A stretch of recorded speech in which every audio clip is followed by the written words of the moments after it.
This video we are discussing about the Venturimeter. See, what is a Venturimeter? This is actually an instrument.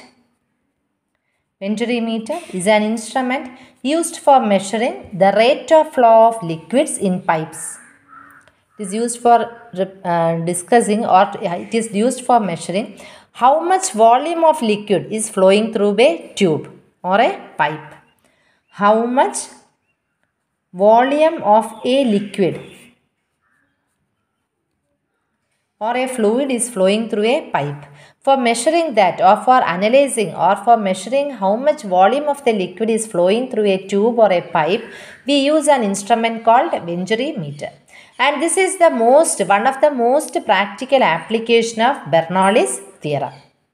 Most practical application of Bernoulli's theorem. See, here we have drawn a figure. Here, simplest form we are saying, a Venturimeter consists of two wide pipes, say A and C. We are having two wide pipes A and C. See, this is connected by a very narrow coaxial, narrow constricted tube B. This is B. Okay, B. And this is called throat. As we call throat for R also, throat. To know the pressure difference between A and B, we are having two tubes. One is D and another is C. So, what is the construction? Construction, we are having two wide tubes A and C. And these two tubes or these two pipes are connected by a coaxial tube, say B. It is also known as throat. To know the pressure difference between A and B, and between here and here, we have connected two tubes. Say D and D, they are fixed in the respectively. See, A we have fixed D and in B we have fixed E. Okay, to measure the rate of flow, Venturimeter is inserted horizontally. They are inserted horizontally in the pipeline, and it is properly designed with inlet and outlet ends, etc. So that a streamline flow is maintained. What is the principle of this instrument? The principle of this instrument is when a liquid is flowing through a tube with varying cross section. When a liquid is flowing through a tube with varying cross section, the velocity and pressure vary along the tube. That is, when a liquid is flowing through a tube of varying cross section, the velocity and pressure vary along the tube. The velocity being greatest, pressure is lowest. Okay, velocity കൂടുമ്പോൾ അതിൻ്റെ അർത്ഥം pressure കുറവാണ്. See, when the liquid is flowing from A to B, here, when the liquid is flowing from A to B, due to the decrease in cross-sectional area, see, by this is having a more cross-section, and when it is reaching near B, see, the cross-sectional area is less. So, when the liquid is flowing from A to B, that is from a larger cross-section to a smaller cross-section, the velocity is becoming greater.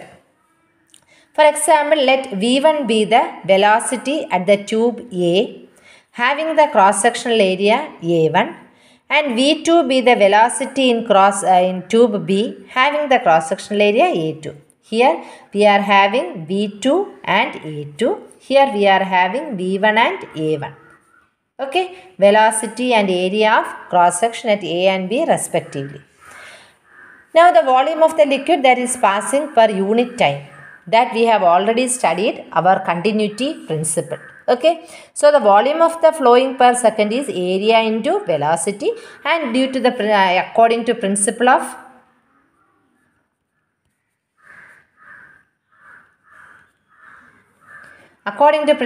continuity, A1 V1 is equal to A2 V2. Okay, and since there is difference in area,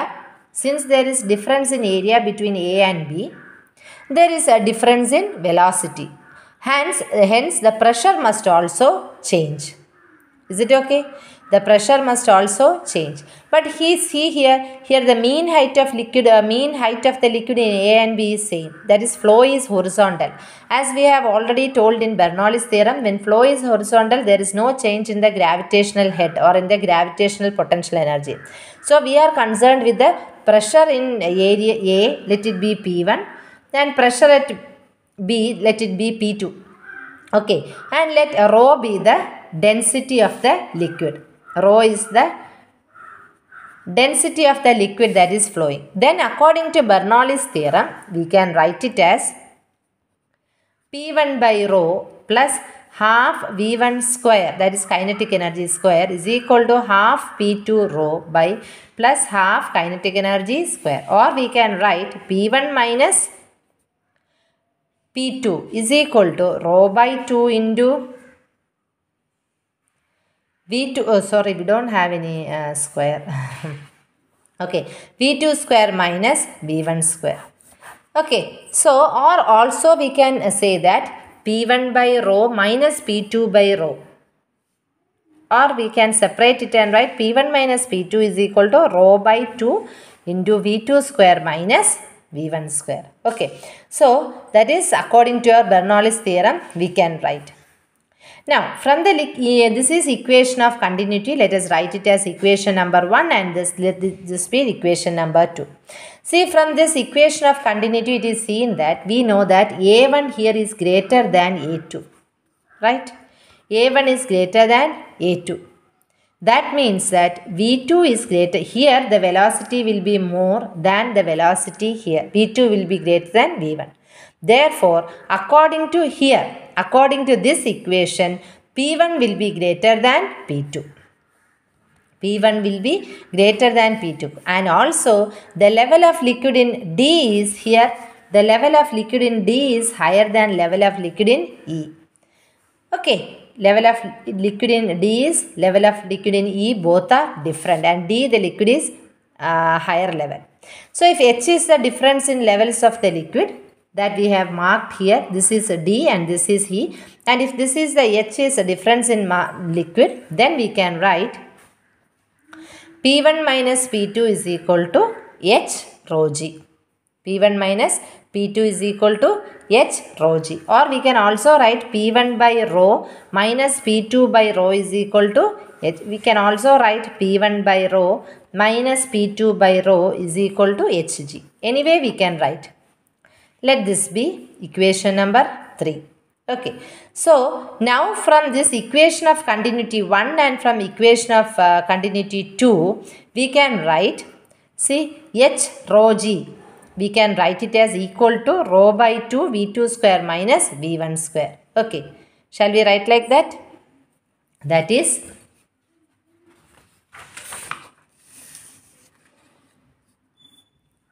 so from this equation and this equation, we can write that H rho G is equal to P by 2 V square by A2 square minus V square by A1 square, because A1 V1 is equal to A2 V2, and we know P1 minus P2, that is P1 and P2, P1 minus P2 is rho by 2 into V2 square minus V1 square. Is it okay? Now from both the sides we can cancel this rho. So we will get that Hg is equal to V2 square by 2. This V2, V square we can take it outside. Okay. And this we will take the LCM, that is A1 square minus A2 square divided by A2 square. Okay. That is A1 A2 square.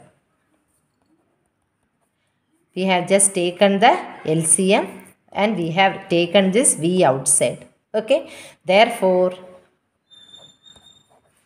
the rate of flow, that is capital V, is equal to A1 A2 into root of 2Hg divided by A1 square minus A2 square. This I have just cross multiplied here. When you are cross multiplying, you will get it as 2Hg is equal to V square into A1 square minus A2 square by A1 A2. Right? So, when we are taking V here, we are going to take a1, a2. When you are taking the root, you will get it as a1, a2. Then we are getting 2 root of 2hg by a1 minus a2 square. Hence the flow of liquid. Okay. And to know a, v1 and v2 etc., we can know v2 also. So if we have v1, we can multiply with a1, which gives the velocity. So velocity changes with height and all other parameters are fixed here. Because we are having, say, a1 is fixed here, a1 is fixed here, a2 is fixed here. Okay, h is fixed. We have velocity is only changing with height because g is fixed, a1 is fixed, a2 is fixed, root 2 is already fixed. So velocity is always changing with height. Velocity is changing with height. That is Venturimeter. Thank you.